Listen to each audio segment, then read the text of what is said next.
I think this idea of loving yourself as a cultural obsession has no basis in reality. Here's the challenge. When you're born, what do you got to do to be loved? Nothing. You're fat, you shit all over, you throw up, and you're still beautiful, right? But the point is, in the beginning, you got to do nothing. And then the oxytocin wears off, and suddenly you do the same, scream or yell, throw your food, and now you get yelled at or hit, or the worst one of all, you get ignored. And then fear enters your body. And then the rest of your life, you're looking for, how can I get this unconditional love? Human beings have the longest period of dependency for survival of any creature other than other primates. Whales will be dependent for a year, birds for a few weeks, and boom, get your ass out there and fly. You know, it's a different world. We have this long dependency. It's just the nature of how we are. And then I thought to myself, so why don't we just have unconditional love all the time? And I think my answer is because then you never grow or give anything to life. You think everything's about you. And unfortunately, there are a large population of kids that were raised in a generation of parents that were helicopter parents that thought everything should be about the child, and they wonder why they're selfish today.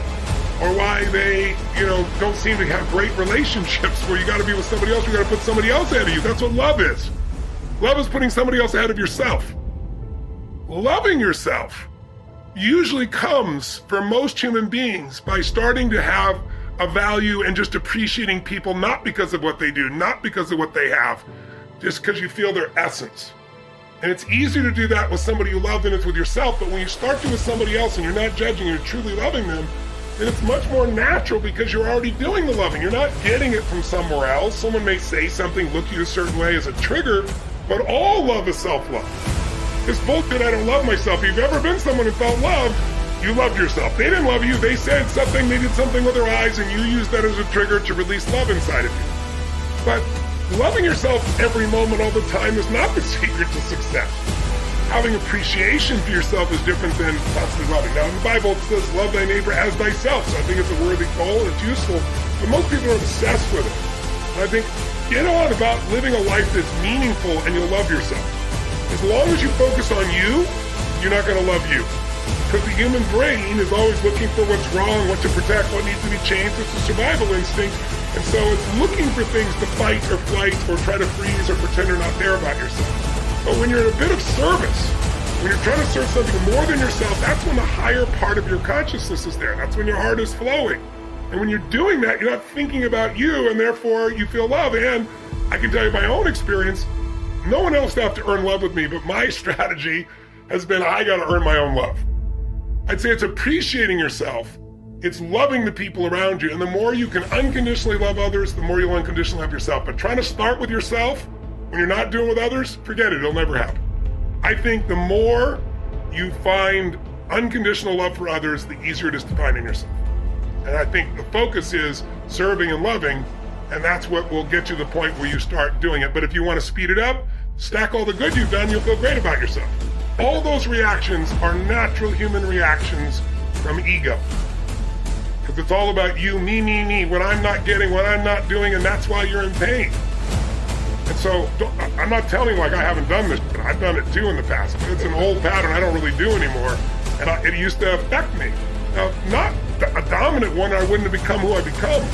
Early in my life, I developed this belief that life is calling not to give me something, life is calling for me to deliver things, for me to bring something to life. And I felt the joy that came from not getting but giving. And I got hooked on that core pattern, and then the pattern of learning so I'd have something to give, which I know one of the things I respect about you, Lewis, is that you have that same pattern in you. You're always trying to learn more because underneath it all, you also want to give it. You want it for Absolutely. you, but you want to share it, right? Today, people don't understand the power of their language, like toxic.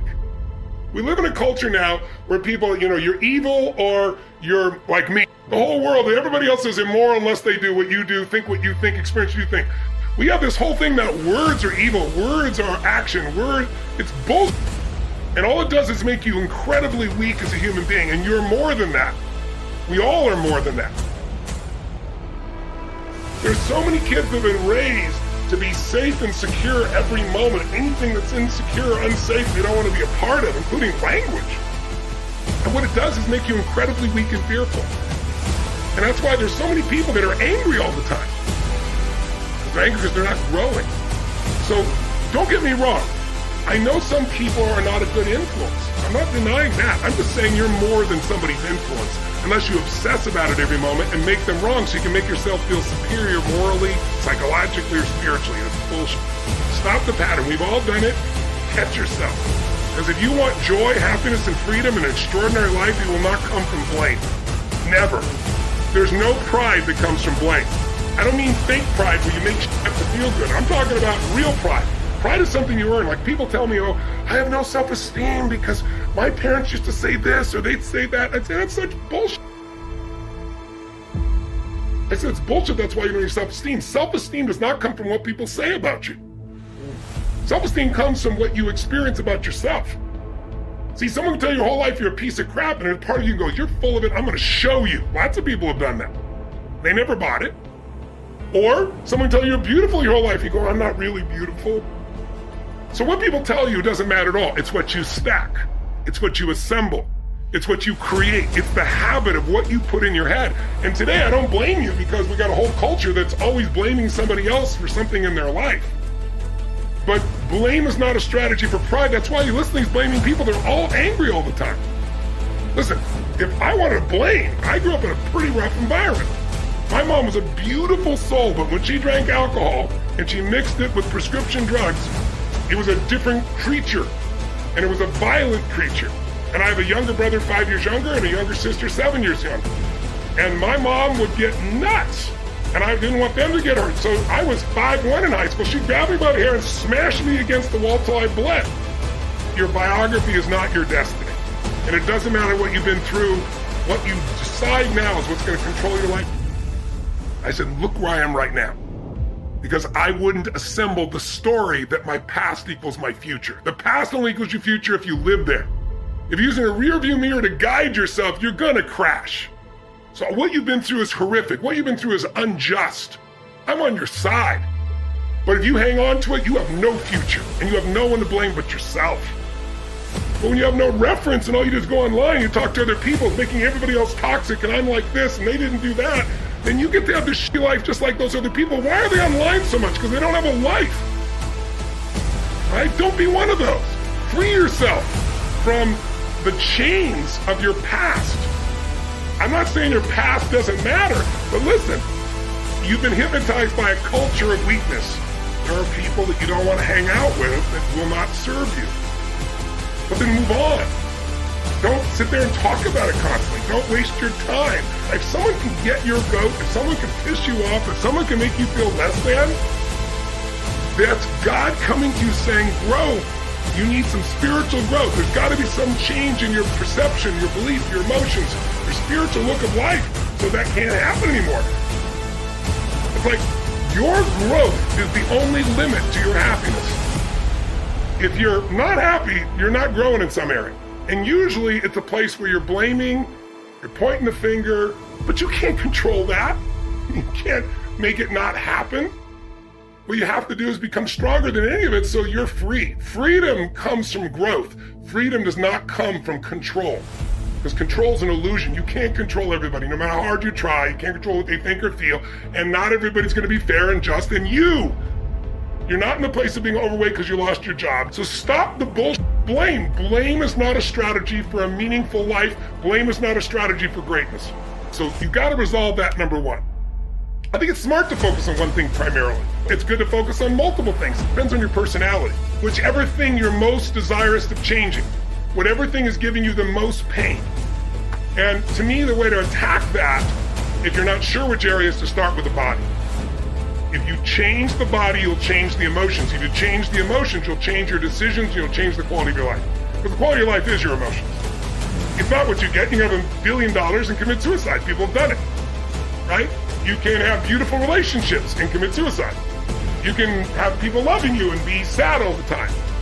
Our pattern of emotion is our home. And you have to upgrade your home. You have to train it. And one way to train it is the emotion comes from the way you move, the way you breathe, the way you speak. So there's certain things you got to do physically so you're strong enough to remember the truth. Because remember, fear is physical.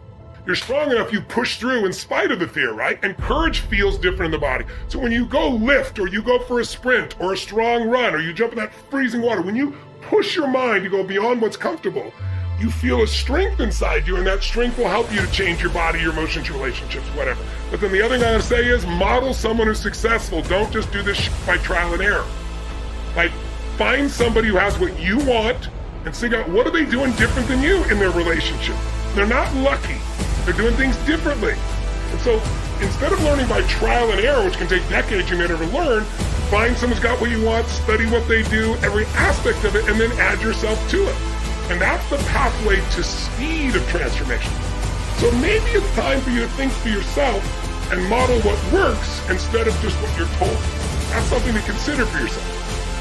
You need to put yourself in a position, if you're going to be successful, is to have ideally your own business, or a business where the more value you add, the more you earn.